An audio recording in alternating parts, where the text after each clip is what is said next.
लेकिन सरकार ने अगर कहा है तो मुझे लगता है कि ये जल्द ही शुरू हो जाएगी पेंशन योजना इनकी जो है। नहीं नहीं, देखो क्या होता है, विपक्ष का तो काम ही एक ही होता है, वो सही हो तब भी गलत कहेंगे, गलत हो तब भी सही।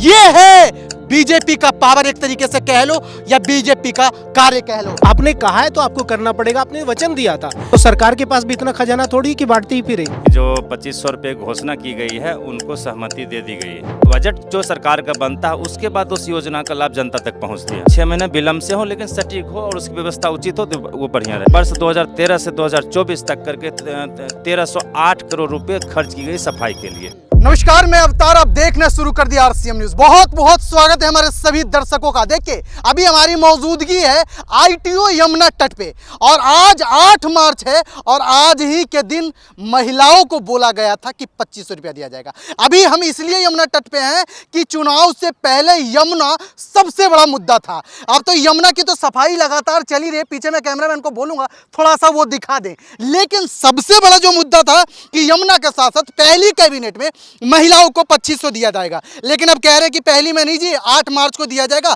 महिला दिवस पे। लेकिन आज भी कुछ दिखाई नहीं दे रहा है कि महिलाओं को 2500 मिलेगा कि नहीं मिलेगा। कुछ ही दिनों के बाद होली है, सिलेंडर फ्री मिलेंगे कि नहीं मिलेंगे, 500 में सिलेंडर मिलेगा कि नहीं मिलेगा। उससे भी बड़ा बात है कि गर्भवती महिलाओं को जो 21,000 बोला गया था, 6 पोषण किट बोला गया था, वो मिलेगा कि नहीं मिलेगा। इन सारे मुद्दे पे बातचीत करने के लिए हमारे साथ कुछ लोग मौजूद हैं। हम इनसे चर्चा करते हैं कि आखिर जो बीजेपी दावा और वादा जो की थी मैनिफेस्टो में, जो अपनी गारंटी की बात की थी, कहीं ना कहीं पिछड़ता हुआ दिख रहा है। तो मैं आपसे ही शुरुआत करूंगा। क्या नाम है बाबूजी? मेरा प्रविंदर मिश्रा, मैं इधर क्या कहेंगे सर? आज 8 मार्च है, महिलाओं को 2500 रुपया देने की बात की जा रही थी कि पहली किस्त आएगी, अभी तक कुछ दिखाई नहीं दे रहा है, क्या कहेंगे? देखो, किसी भी चीज़ की रूपरेखा बनने में समय लगता है।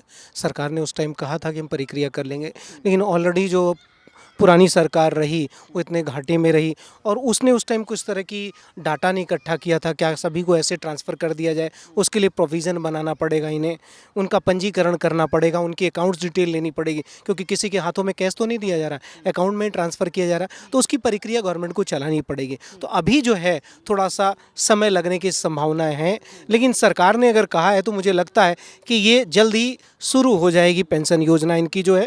सवाल तो ये भी कर रहे हैं कि अगर सरकार जब 15 लाख नहीं दिया तो मुझे लग रहा है ये 2500 भी नहीं दे पाएगा, झुनझुने दे दिया है। नहीं नहीं नहीं, ये छलावा नहीं है, क्योंकि ये मुद्दा ही रहा है।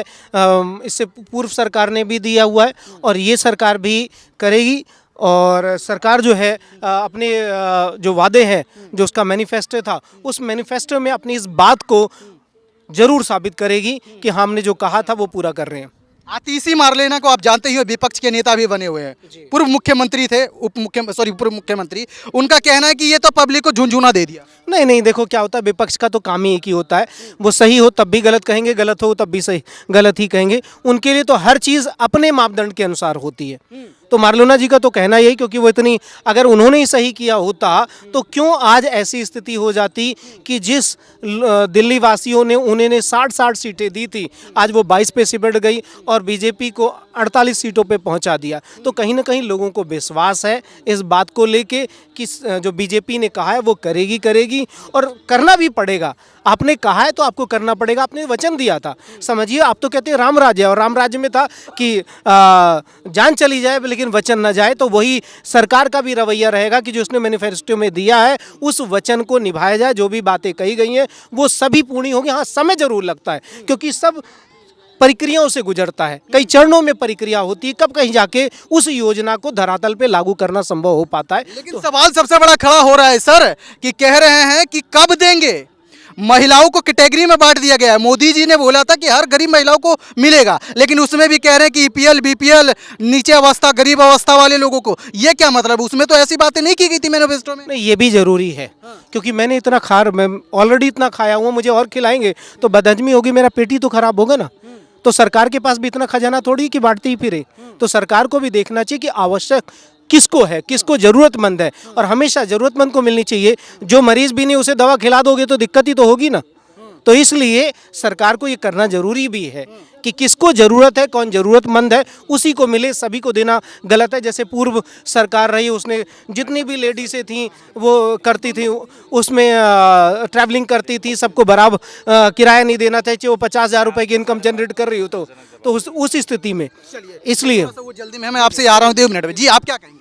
आपका सवाल क्या? सवाल यह है कि महिलाओं को 2500 आज पहली किस्त बोला गया था कि देना है, बीजेपी ने कहीं पिछड़ता नजर आ रहा है बीजेपी। नहीं, अभी आज 8 मार्च हो रखा है, लगभग 1 महीना भी नए सरकार का गठन का हुआ है।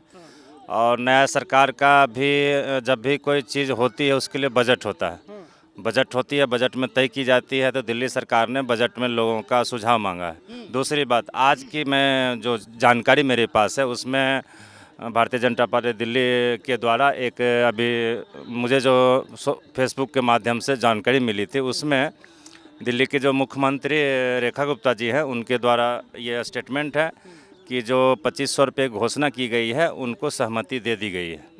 आज के लगभग 2 सवाल ये है ना बाबूजी कि बोला गया था चुनाव से पहले वादे किए जा रहे थे कि हमारी पहली कैबिनेट की बैठक में महिलाओं को पैसा दिया जाएगा, ऐसा था? हाँ या नहीं, आप बोलिए। अब हाँ, इस पे भी मैं जवाब देता हूँ। लेकिन अब दूसरा सवाल, इसी पे मैं दूसरा सवाल करूंगा। फिर उन्होंने बोला कि 8 मार्च को महिला दिवस पे पैसा दिया जाएगा, वुमेन्स डे पे पैसा दिया जाएगा, पहली किस्त आएगी। महिला इंतजार कर रही है।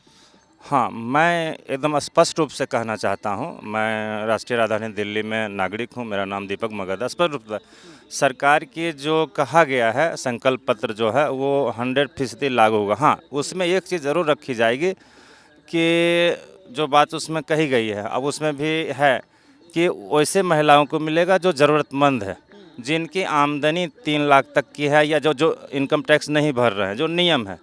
तो हमारे सब लोग का ये कोशिश है कि ज़रूरतमंद को मिले, जो जिनको नीडी है, मतलब ज़रूरत हम ये सहायता राशि इसलिए दिया जाता है कि समाज के मुख्यधारा में वो आगे बढ़े। ऐसा नहीं कि इसका बंदर बांट किया जाए, इसका भ्रष्टाचार किया जाए, मुख्यधारा में बढ़े। जैसे ज़रूरतमंद होते हैं, जैसे बहुत गरीब पिछड़े हैं, वंचित समाज से हैं या आर्थिक रूप से कमज़ोर, उनको मिले तो वो एक रीढ़ होती है। आज महिला दिवस है, एक कोई भी महिला परिवार की रीढ़ होती है।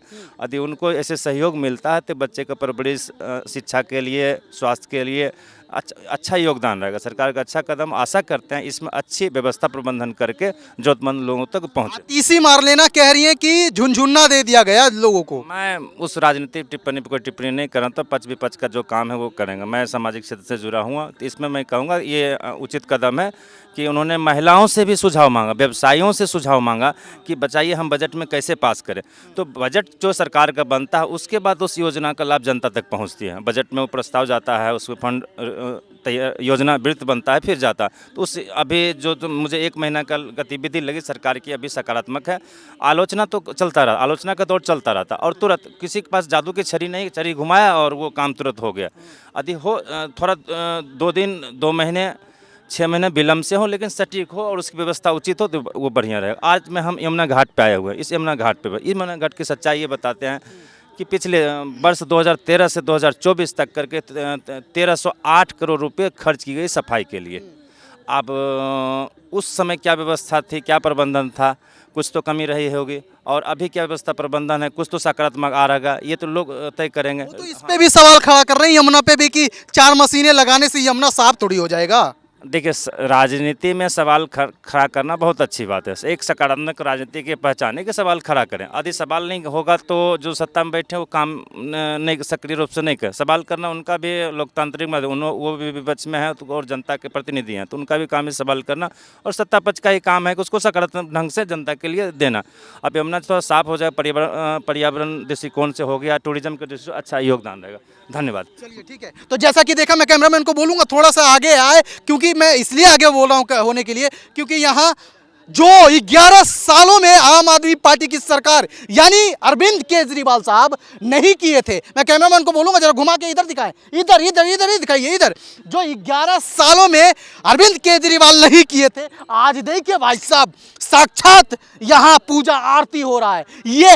ये है बीजेपी का पावर, एक तरीके से कह लो, या बीजेपी का कार्य कह लो। वो देखिए सामने, देखिए पूजा भी हो रहा है, आरती भी हो रही है। 11 सालों का मौका दिया गया था आम आदमी पार्टी को, लेकिन वो पूरा नहीं कर पाए। हालांकि मैं कैमरामैन को बोलूंगा लगातार वो फोकस करके दिखाएं दिखाएं कि किस तरीके से आरती और पूजा अर्पण हो रहा है। तो ये हमारा ITO यमुना घाट के तट पर से छोटा सा रिपोर्ट था। आपको ये कैसा लगा हमें कमेंट करके जरूर बताएं। और आपके मन में कोई सवाल हो 2500 लेके महिलाओं दिवस पे जो बोला गया था पहला किस्त पैसा दिया जाएगा वो नहीं दिया जा रहा है, अगर आपके मन में भी कोई सवाल है तो हमें कमेंट करके जरूर बताएं और देखते रहें हमारा चैनल। बहुत बहुत धन्यवाद।